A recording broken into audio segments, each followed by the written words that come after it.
आज की कहानी शुरू करूं उससे पहले आपको एक अपडेट दे दूं। 8 दिन की पुलिस कस्टडी मिली थी सोनम, उसके दोस्त राज कुशवाहा और उन तीनों कातिलों को, जो मेघालय पुलिस की कोर्ट में पेश किया गया। वो 8 दिनों की पुलिस रिमांड आज खत्म हो गई।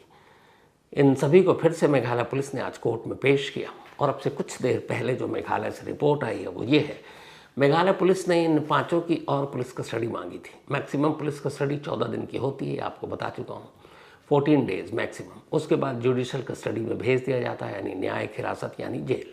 और पुलिस कस्टडी में पुलिस के थाने में लॉकअप में ही रखा जाता है जहाँ पूछताछ होती है। तो और सबूत और एविडेंस कलेक्ट करने के नाम पर मेघालय पुलिस ने कोर्ट के सामने फरियाद की कि इन सभी की पुलिस कस्टडी और दी जाए। लेकिन फिर कोर्ट ने सारी दलीलें सुनने के बाद जो तीनों कातिल थे, जो आकाश, इसके अलावा विशाल और आनंद, इन तीनों को तो जुडिशियल कस्टडी में भेज दिया, यानी अब जेल में। अब इनसे अभी पूछताछ की कोई ज़रूरत अब शायद बचेगी भी नहीं। लेकिन जो मेन एक्यूज्ड हैं, 2 कॉन्स्पिरेटर, जो 2 साजिश करने वाले सूत्रधार, मास्टरमाइंड, राज कुशवाहा और सोनम रघुवंशी, इन दोनों की 2-2 दिन की पुलिस कस्टडी और बढ़ा दी गई। यानी अब ये दोनों 2 दिन और मेघालय पुलिस की कस्टडी में रहेंगे और वहाँ इनसे पूछताछ होगी, कुछ कड़ियों को और जोड़ा जाएगा, जो भी और चीज़ें हैं उस सिलसिले में। मेघालय पुलिस की एक टीम लौटी भी है अभी इंदौर से और वहाँ पे वो राजा के घर गई पुलिस। इसके अलावा सोनम के घर गई, सोनम के पेरेंट्स से पूछताछ हुई, राजा के भी पेरेंट्स से पूछताछ हुई, भाइयों से पूछताछ हुई। और वो सारी पूछताछ और ज़रूरी जो भी इंफॉर्मेशन लेने के बाद मेघालय पुलिस मेघालय लौट चुकी है। और अब सोनम और राज कुशवाहा 2 दिन और मेघालय पुलिस के मेहमान होंगे। उसके बाद मुझे लगता है इन दोनों को भी जेल भेज दिया जाएगा और अब अगले आने वाले वक्त में न मालूम कितने महीने, साल, शायद ये 5 मेघालय की ही जेल में होंगे। हालांकि वहाँ का मौसम ठीक ठाक है, नॉर्थ इंडिया के मुकाबले बारिश होती है, टेम्परेचर भी ठीक है, तो जेल में उन्हें ज़्यादा परेशानी नहीं होगी, गर्मी भी नहीं लगेगी और थोड़ी ग्रीनरी भी है, तो वक्त सही कटेगा। तो ये तो हुई अपडेट। अब आते हैं आज की कहानी के ऊपर। कई बार रिपीट कर चुका हूँ मैं कि हर क्राइम से पहले हर कातिल को जो प्लान करके करता है या अचानक करता है, एक ही चीज़ दिमाग में चलता है कि पकड़ा नहीं जाऊँगा, पुलिस को गुमराह कर दूँगा, कुछ और दिखाऊँगा, किया मर्डर है, हादसा दिखा दूँगा। अब आप बेवकूफ़ी और ऐसी सोच की इंतहा देखिए। एक पढ़ा लिखा इंसान, हालांकि वो कातिल नहीं है, फर्स्ट क्राइम था उसका, लेकिन वो अपनी ही गर्लफ्रेंड के गले पर तेज़ धार हथियार से वार करता है, उसके जिस्म पर कई बार वार करता है। वो अपने आप को बचाने के लिए हाथ आगे बढ़ाती है तो हाथ के उसके अंगूठा कट जाता है। मतलब उसके गर्दन पर, हाथ पर, सीने पर चाकू के कई घाव। और फिर जब उसे लगता है वो मर गई तो ले जाकर नहर में फेंक देता है, ये सोचकर कि लाश मिलेगी तो ये होगा कि नहर में डूबकर मौत हो गई। अब उसे कौन समझाए कि डूबने से, लाश बरामद होने से भी अगर पुलिस उसको लेकर जाती है तो पोस्टमार्टम होगा और पोस्टमार्टम रिपोर्ट ये बता देगी कि कॉज ऑफ डेथ क्या है, मरने की वजह क्या है। पहले तुम मार रहे हो जिंदा चाकू से, फिर दिखा रहे हो कि डूबने से मौत दिख जाए, कैसे मुमकिन है। लेकिन जब इस तरह का कोई क्राइम करता है तो उसका दिमाग जो है ना वो ब्लाइंड हो जाता है और इसीलिए फिर वो एक गलतफहमी में जीता है कि मैं कभी पकड़ा नहीं जाऊंगा। ये कहानी हरियाणा की है। हरियाणा में एक उभरती हुई मॉडल जो हरियाणवी म्यूज़िक एल्बम में ख़ास तौर पर काम किया करती थी। इस मॉडल का नाम है, जो बहुत ही मतलब हरियाणा के सर्किल में आजकल काफ़ी नाम था, उसकी वजह ये थी कि इसके अपने चैनल और फिर वीडियो म्यूज़िक एल्बम उसमें काफ़ी तेज़ी से आ रही थी। तो शीतल उर्फ सिमी चौधरी, शीतल उर्फ सिमी चौधरी, शीतल की एक बहन की शादी हो चुकी, बहन के हस्बैंड यूएस में रहते हैं। 14 जून को शीतल दिल्ली से हरियाणा पहुंचती है, पानीपत में एक गांव है जहां पर उस दिन उसके एक म्यूज़िक एल्बम का शूट होना था। और ये शूट होना था, जो शीतल जिस गांव में गई थी उस गांव का नाम है अहर गांव। तो अहर गांव में एक लोकेशन था, जो भी डायरेक्टर था, म्यूज़िक शूट करना था, तो शूट के लिए जो जगह चुनी थी वो एक गौशाला थी, जहाँ तबेला भी आप कहें वो जगह थी, वहाँ पे गाय भी थे, बराबर में तबेला भी था। तो उसी लोकेशन पे शूट हो रहा था, क्योंकि बैकग्राउंड में वो म्यूज़िक और हरियाणवी सारी चीज़ें दिखाई जानी थी। तो शीतल पहुंचती है इस गांव में, यहाँ शूट करती है। उसकी बहन को पता है, उसी गांव के पास रहने वाली। शूट वूट करके अब इसको रात को अपने घर लौटना था सिस्टर के। शूट ख़त्म हो गई। इसके बाद रात बीती, लेकिन शीतल घर नहीं लौटी। अब घर नहीं लौटी तो बहन परेशान। अगले दिन तमाम शूट पे शामिल डायरेक्टर, को स्टार सबसे पूछताछ की, पता चला वो तो निकल गई, लेकिन कहीं मिली नहीं। तो परेशान हाल बहन ने आखिरकार जाकर पुलिस स्टेशन में मिसिंग की रिपोर्ट लिखा दी। अब पुलिस ने मिसिंग की रिपोर्ट लिख ली। अब पुलिस तफ्तीश कर रही है, सीसीटीवी कैमरे को देख रही है। तो पहला सीसीटीवी कैमरा पुलिस को मिलता है एक पार्किंग का। उस पार्किंग में एक लड़का और एक लड़की एक कार की तरफ बढ़ रहे हैं। ये वही सीसीटीवी कैमरा है। अब इसमें पुलिस पहचान गई कि ये जो लड़की है ये कोई और नहीं बल्कि शीतल है, यानी कि सिमी चौधरी। और वो लड़का जो है उसके घर वालों को दिखाया गया, तो शीतल की बहन ने पहचान लिया। उसने कहा ये सुनील है, शीतल का बॉयफ्रेंड। अब ये हुआ कि, और ये तस्वीर 14 जून की रात की थी, ये जो सीसीटीवी आप देख रहे हो। तब ये हुआ कि आखिरी वक्त में शूटिंग ख़त्म करने के बाद वो सुनील के साथ थी। अब पुलिस सुनील का फ़ोन मिला रही है, सुनील का मोबाइल स्विच ऑफ। पुलिस अब इधर उधर तफ्तीश कर रही है, कोई अता पता नहीं। तभी 15 जून की अब तारीख हो चुकी थी, रात भर तो लौटी नहीं शीतल। 15 जून को पानीपत के पास एक नहर है, उस नहर में एक कार तैरती हुई मिली। कुछ लोगों ने देखा कि एक नहर में कार गिरी हुई है। लोग हैरान, तो फ़ौरन पुलिस को खबर दी गई। इसके बाद पुलिस बचाव दल वहाँ पहुँचा, और इत्तेफाक से इस कार को जब नहर से निकाला जा रहा था तब कुछ लोगों ने शूट भी किया। तो ये नहर में वो डूबी हुई कार और उसको निकालने का वीडियो है जो आप इस वक्त देख रहे हैं। तब उस कार को नहर से निकाली गई। इत्तेफाक से उस डूबती हुई कार से के पास नहर से ही एक ज़ख्मी इंसान भी बाहर निकलता है। वो खुद ही निकल गया था बाहर, और बाहर निकलने के बाद फिर लोग उसे अस्पताल पहुंच जाते हैं। वो ज़ख्मी था, उसके हाथ पे भी चोट के निशान थे, और नहर गहराई वाली, तो खैर उसको भेजा गया। अब इधर जो पुलिस शीतल की गुमशुदगी की जांच कर रही है, उसे इस कार के बारे में पता नहीं। उसे इस कार के साथ एक ज़ख्मी शख्स बरामद हुआ, उसके बारे में भी पता नहीं। पुलिस तफ्तीश कर रही है, ढूंढ रही है, कोई सुराग, कोई कुलू, कुछ नहीं मिल रहा है। 14 की रात से गायब थी शीतल। 15 जून की तारीख आ गई, लेकिन 15 जून को भी शीतल तो मिली नहीं। हाँ, उस जगह से दूर एक पानीपत के नहर से एक कार बरामद हुई। अब 16 जून की तारीख आ गई। पुलिस अब भी शीतल को ढूंढ रही है। तीसरा दिन है उसकी गुमशुदगी का। तभी पुलिस को खबर मिलती है कि पानीपत से दूर सोनीपत में एक नहर से एक लड़की की लाश मिली है। अब इत्तेफाक से ये वही नहर है जो गुजरते हुए सोनीपत पानीपत को क्रॉस करती है। अब जैसे ही पता चला, पुलिस की टीम वहाँ पहुँची। नहर से उस लाश को बाहर निकाला गया। लाश फूल चुकी थी। जब पुलिस बाहर निकालती है तो देखती है उसके गले पर कट के निशान है, हाथ भी इंजर्ड है। अब लाश इस तरीके से फूली हुई थी कि फिर चेहरे से पहचानना मुश्किल था। लेकिन लाश के जिस्म पर, गर्दन पर, कुछ जगहों पर टैटू के निशान थे। इधर शीतल गुम है। पुलिस को डाउट हुआ, तो अब कैसे पहचाने? तो शीतल की बहन को बुलाया गया और कहा गया ये लाश नहर से मिली, आप देखिए। शीतल की बहन जैसी आती, उस लाश के उस टैटू को देखती है, वो रोने लगती है। उस टैटू से शिनाख्त हुई कि यह लाश शीतल की है। अब पुलिस ने उस लाश को पोस्टमार्टम के लिए भेज दिया। पोस्टमार्टम के लिए भेजा। अब पुलिस पूरे केस की तफ्तीश कर रही है।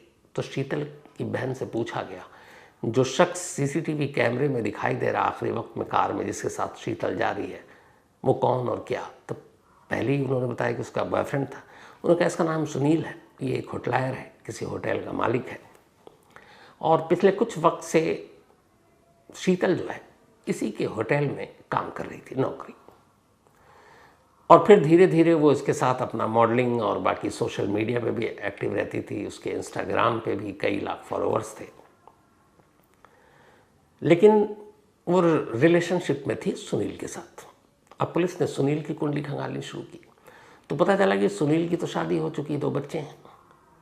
फिर और जब सोनीपत से लाश मिली थी, फिर पानीपत से जो कार मिली, उन दोनों कड़ियों को जोड़ा गया।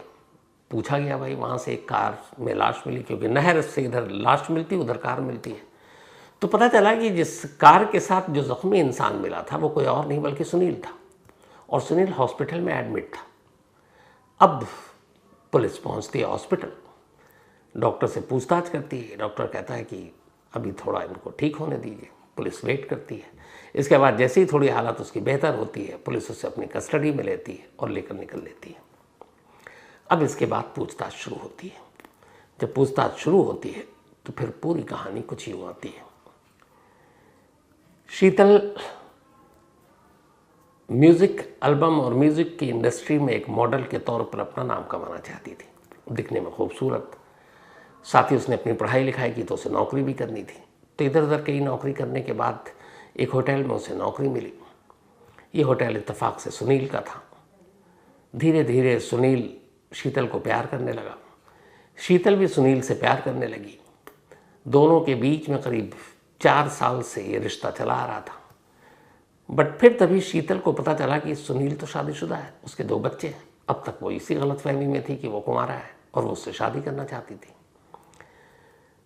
लेकिन जैसे ही पता चला कि नहीं ये तो शादीशुदा है, तो शीतल को झटका लगा और उसने अब सुनील से दूरी बनानी शुरू कर दी। सुनील को यह बात बहुत बुरी लगी, क्योंकि सुनील शीतल के प्यार में इस कदर अंधा हो गया था कि वो शीतल को किसी भी तरह हासिल करना चाहता था और उससे शादी करना चाहता था।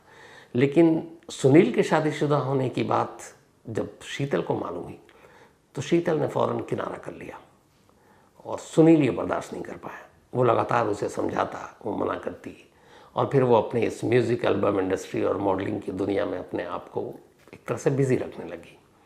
अब उसकी दूरी, उसकी बेरुखी धीरे धीरे सुनील को परेशान और ज़्यादा करने लगी। कई बार उसने उसे धमकाया भी। अब सुनील अपने कार में एक तेज़ धार हथियार रखने लगा। उसे लगा कि अगर उसने शादी से सचमुच इनकार किया तो वो मार डालेगा। ये सब एक तरफा इश्क और इन सारी चीज़ों का अंजाम ऐसे ही कुछ होता है। तो खैर वो बीच बीच में बात करता रहा, लेकिन शीतल उससे दूर भागती रही। आखिरकार 14 जून को सुनील को पता चला कि एक उसी के पानीपत के गांव में उसकी एक शूटिंग है म्यूज़िक एल्बम की। सुनील वहाँ पहुँच गया। जब सुनील पहुँचा तो वहाँ उसे देखकर शीतल पहले तो घबराई, लेकिन फिर कहा ठीक है, इतने लोग हैं। बाद में उसने सुनील ने कहा कि देखो मैं बदल गया हूँ और तुम वो सारी चीज़ें भूल जाओ, चलो मैं तुम्हें ड्रॉप करूँगा। तब रात के करीब 10:15 साढ़े 10 बज चुके थे। इसके बाद शीतल को भी लगता है कि चलो ठीक है, ये सब शादी वादी की अब बात करेगा नहीं। उसके बाद वो कार में बैठ जाते हैं। लेकिन जब कार में बैठ कर निकलते हैं, थोड़ी ही दूरी पर फिर से वही शादी का राग सुनील शुरू कर देता है। शीतल फिर मना करती है और कहती है कि देखो मैं तुम एक शादीशुदा हो, मैं तुम्हारा परिवार घर बर्बाद नहीं करना चाहती, और मैं इसी गलतफहमी में थी और तुमने धोखा दिया।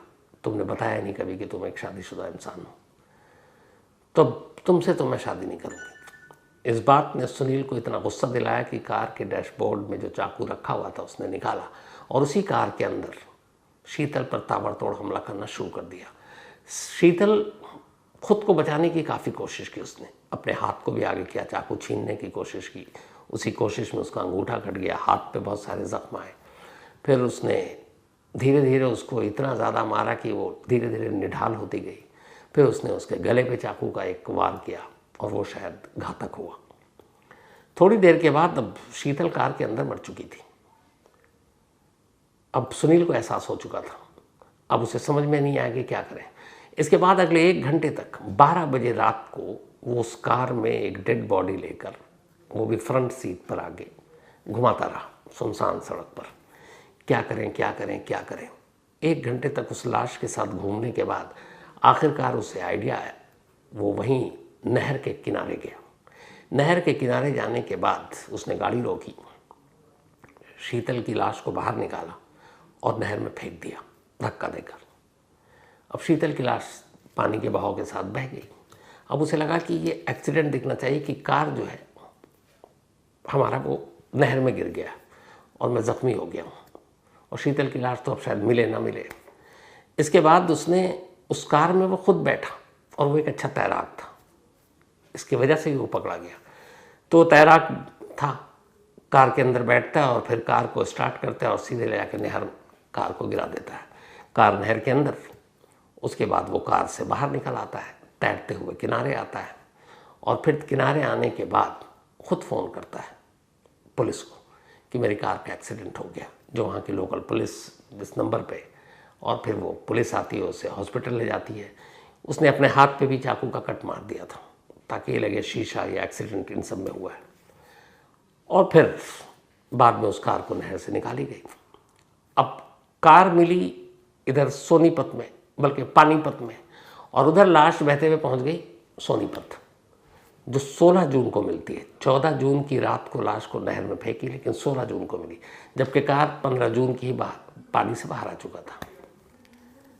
तो उसने भी यही कहानी सुनाई कि एक्सीडेंट हो गया। लेकिन जब पोस्टमार्टम रिपोर्ट आई तो पता चला कि शीतल की मौत पानी में डूबने से नहीं हुई, बल्कि जो गले पे कट था, उसका गला काटा गया था, उससे उसकी मौत हुई, एक्सेस ब्लीडिंग से मौत हुई।